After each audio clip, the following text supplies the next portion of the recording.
Have you ever wondered if you could survive on a deserted island?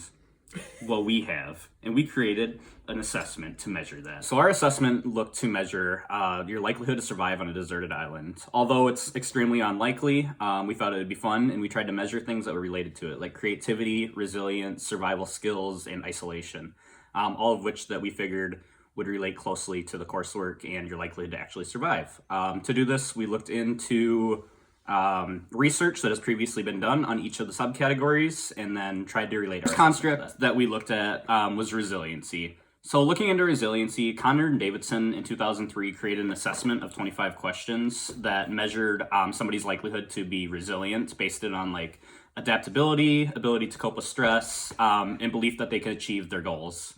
With that being said, they made it more simplistic by creating a 10-question assessment. And in the 10-question assessment, I slightly changed each of the questions to relate more to our assessment and then use that for our measure. So in the 2003 Connor and Davidson study that I mentioned above, they actually compared the correlation of resiliency scores between the general population and people who were involved in like psychiatric care, such as PTSD patients. And they overall found that people who are more mentally healthy or didn't have PTSD scored higher on the resiliency scale.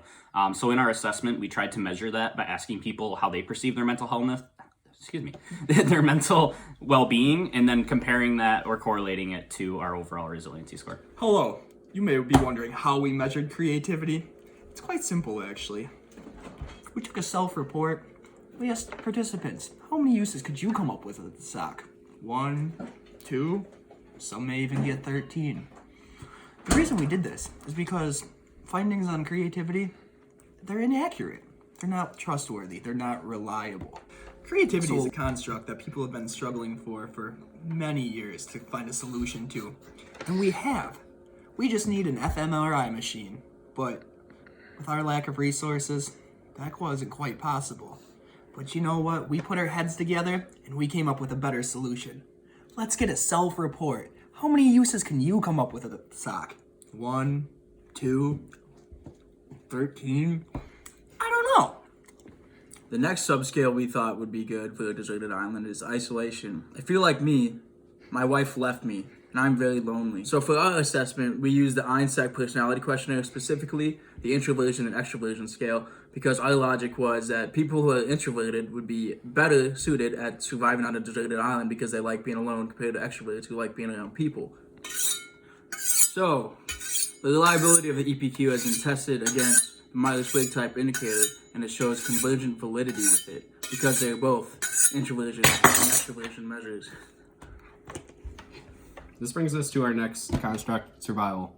According to Mark Pagel, a professor of evolutionary biology at the School of Biology Sciences in UK, social learning and theory of mind, which are described as the evolutionary potential between us and other species, which has aided us in our survival skills. Our ability to learn from others as well, from building knowledge, technology, and skills could be the most important trait for converting new lands, resources, and to increase the human population.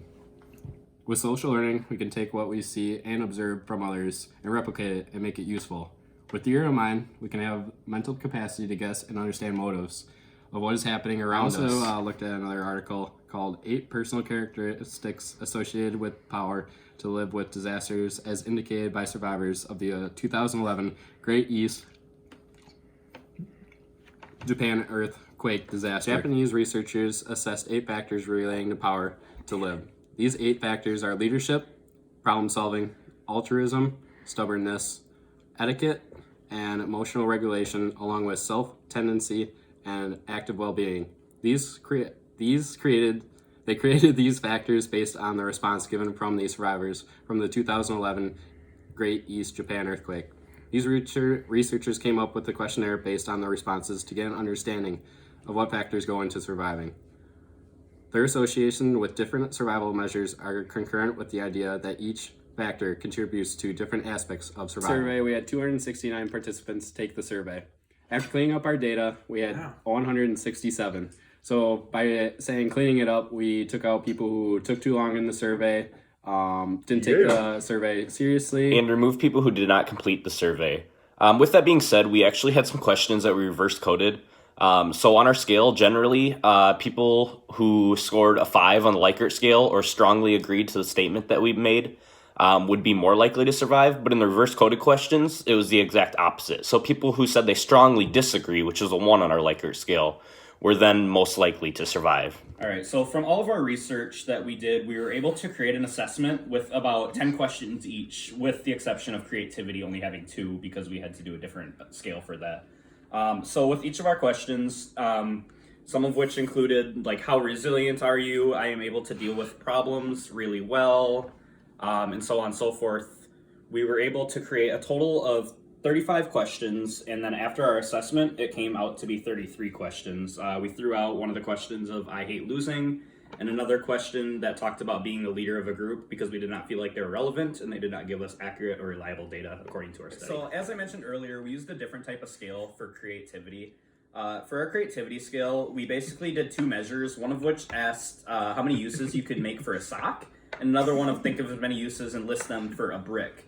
In these both assessments, we had a range of 1 to 13 responses, and we measured that people who were more creative were able to come up with more responses. So the person who came up with 13 responses was likely more creative than the person who came up with 1 response. And then we combined these total scores at the end of our assessment. To get our assessment out into the public, we basically created the assessment on paper or in a Word doc together, and then put it on Qualtrics for people to be able to take.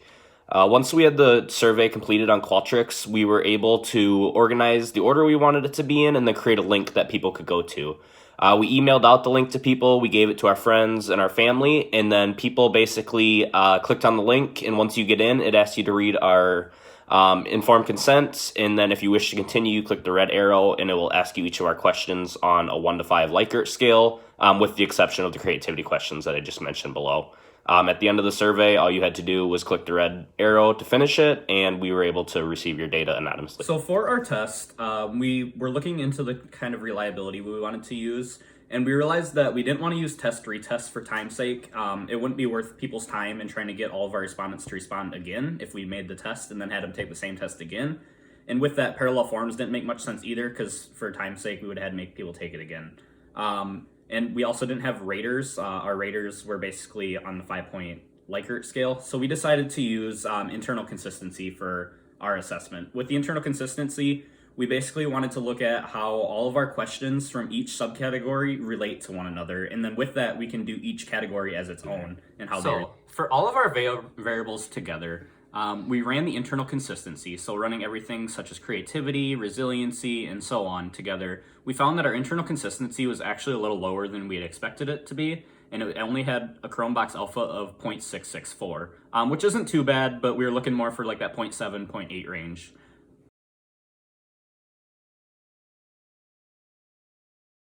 So for my resiliency subscale specifically, I found that all 10 of my questions were actually pretty representative of our overall study. And individually, my resiliency scale had a Cronbach's alpha or reliability of 0.795, which we thought was pretty great. We looked into the items or the box of correlation of items were deleted, and we figured that all of my questions were a good representation of resiliency, which is no surprise coming from the Connor and Davidson scale. For reliability of survival skills, I had 10 questions that we put into the survey. That came out with a Chromebox alpha of 0.609. We had to throw out one question, which was I hate losing, because it brought our Chromebox alpha down. But Yeah, you want to hear about that isolation? Yeah. All across the nation, coming through to your TV stations. My Chromebox Alpha originally started off with a .324. That's some weak stuff right there. Round 6. Thanks, mother trucker. And then I deleted some questions, reverse coded some questions, properly coded some questions. Went all the way up to the highest in the group, .797. Facts. And yeah, that's great.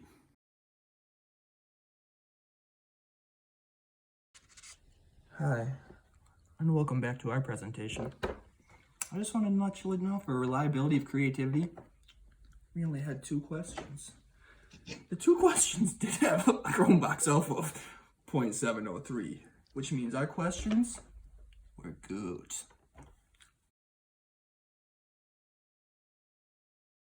We assess the validity of the assessment by using face validity.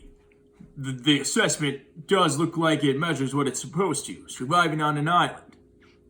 Next, we did construct validity, and we added all the scores of all the subscales, and did a data assessment of mental health, physical health, and age. So, when we did the construct validity, we used SPSS, and we found that the Pearson correlation between mental health and our assessment is 0.238, which is significant at the 0.001 level. That is amazing, if you ask me. Next was the physical fitness, another way to say that, which was 0.203 Pearson correlation, and the significance is at the 0.005 level. Lastly, age, that was not significantly correlated, and that's sad. So, obviously, getting stuck on a deserted island, probably not gonna happen. Unless you're Jack from Lost.